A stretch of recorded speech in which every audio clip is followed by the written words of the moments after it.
This is how the nervous system works, made simple. I've got a quote that's a bit lengthy, but I think it'll be worth it.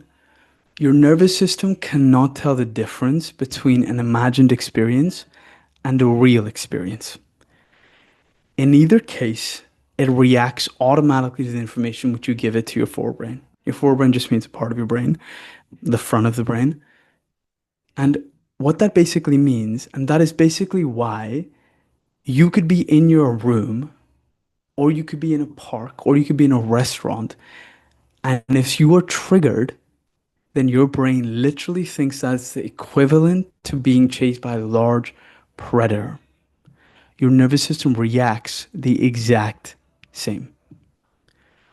That is why it reacts the same to what you think or imagine to be true, which is why you could be alone and everything's okay, and your brain could be freaking out. So here's what we're going to talk about today: why anxiety happens, fight, flight, or freeze, the functions of your nervous system when you're on high alert mode, what calm actually feels like in your body, how to turn your calm system back on, and practical tools to help you feel safe again.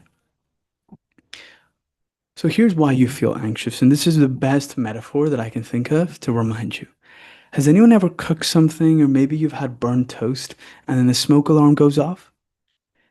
That's anxiety. That's what anxiety is like.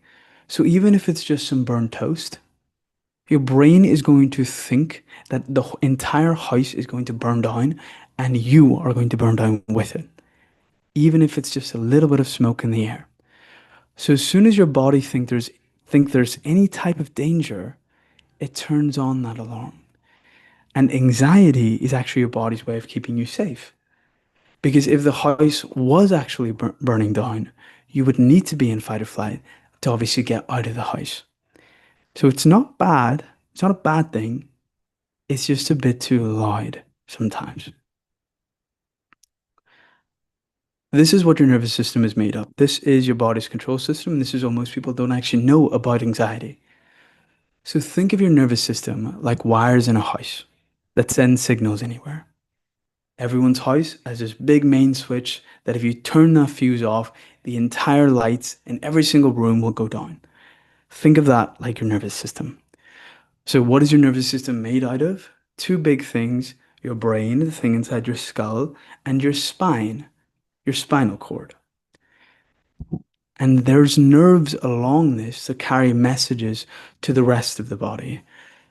So for example, see when you text someone on the phone, like let's say you send a text to someone in a different country, or if you send a text to me recently, you send to me while I'm in a different country.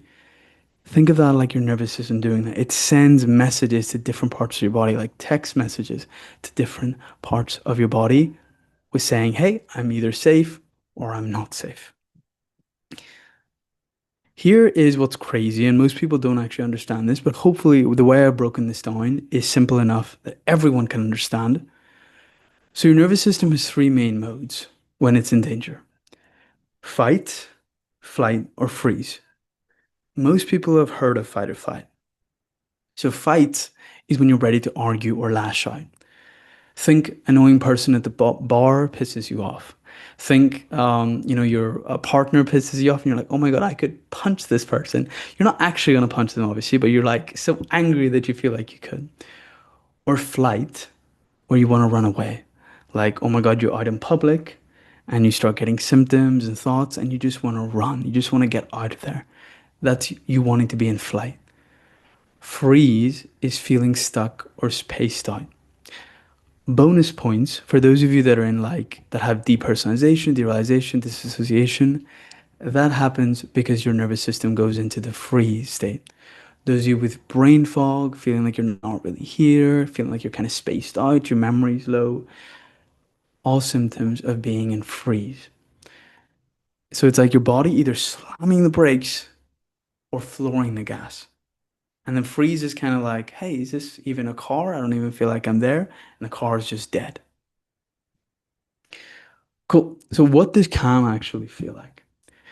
So let's talk about the physical changes that happen first.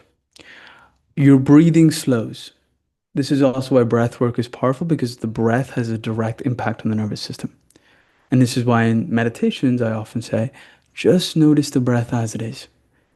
When you notice the breath just as it is, it helps actually bring you out.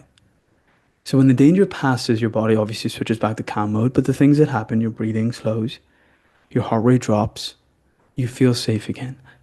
Other things that I've noticed just from my own anecdotal experience, especially in when you're present moment to moment, out of fight or flight or freeze, I can feel the body tension go. You can feel the blood flow kind of go back into your body a little bit, especially your arms and your limbs. You feel a little warmer and you feel you're actually breathing from your belly. You're breathing from your diaphragm as opposed to up here. So it's like going from a traffic jam in New York traffic, LA traffic, to a quiet drive in the countryside. And this is anxiety in the body, right? So when you're anxious, here's how your body shows it as. So you could have a fast heartbeat, you could have other heart symptoms like palpitations, you could have a tight chest, you could have shaky hands, you could have trouble breathing or digestion. Now, I've obviously included the most common ones, but there's a range.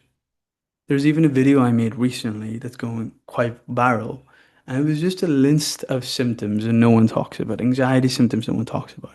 This is like dizziness, head pressure, muscle twitching, shaking, nausea, loads of things, right? I like I swear every month I hear like a new symptom. And then I hear that like symptom 100 more times. And you think, oh my God, what if it's not anxiety? Because it's this really strange symptom. But I promise you, it is anxiety. It's how your body can show up. And also DPDR. That is another way it can show up. So it's not random. It's just your body trying to show you, protect you. It's almost like the physiological changes that happen.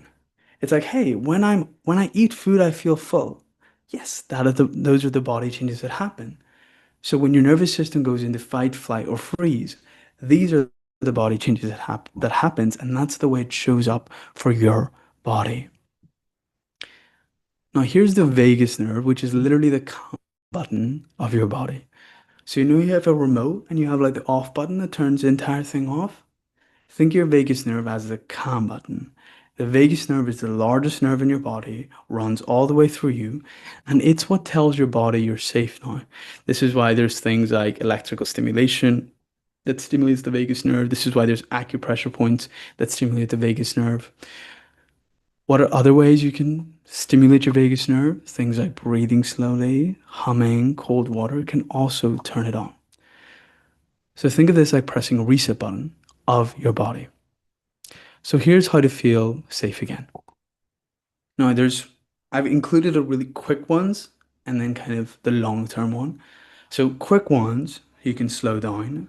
You can slow your breath. You can do coherent breathing, which is you inhale for 6 seconds and you exhale for 6 seconds.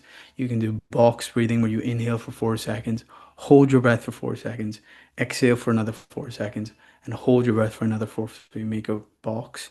You can do 4-7-8 breathing, which is where you inhale for 4 and then hold for 7 and then exhale for 8. You can go on a walk. You can do somatic shaking where you dance and shake your body. You can talk to someone you trust. Like, have you ever like been in a really bad mood and you've been really irritated and then you just meet that one person? It could be your partner, it could be your mom, it could be your best friend, and you just feel suddenly better. That also helps regulate your nervous system. Or you could do something that makes you feel safe that you've noticed. I don't mean a safety behavior. I don't mean Googling. I don't mean venting and seeking reassurance. I mean like something that genuinely makes you feel safe. This could be writing. This could be reading. This could be drawing. This could be playing an instrument. Something that makes you feel safe. Or what I prefer, but it takes a little longer to learn, would you just meditate in that moment? For me, honestly, that's been the quickest way to honestly get out of fight or flight and stay out of fight or flight or freeze. But doing that moment to moment. Because when most people who aren't good at meditation try to meditate, you're kind of just struggling. And it takes you a while to even get your nervous system out of fight or flight. But when you've kind of trained this part of your brain, I've noticed that you can go to fight or flight within seconds. But that's trainable and that takes practice. But that's why what I prefer. And that's why I focus so much on meditation. And that's what people doing in the community in the community have noticed meditation as being a benefit. This is like giving your body a signal saying you're okay now.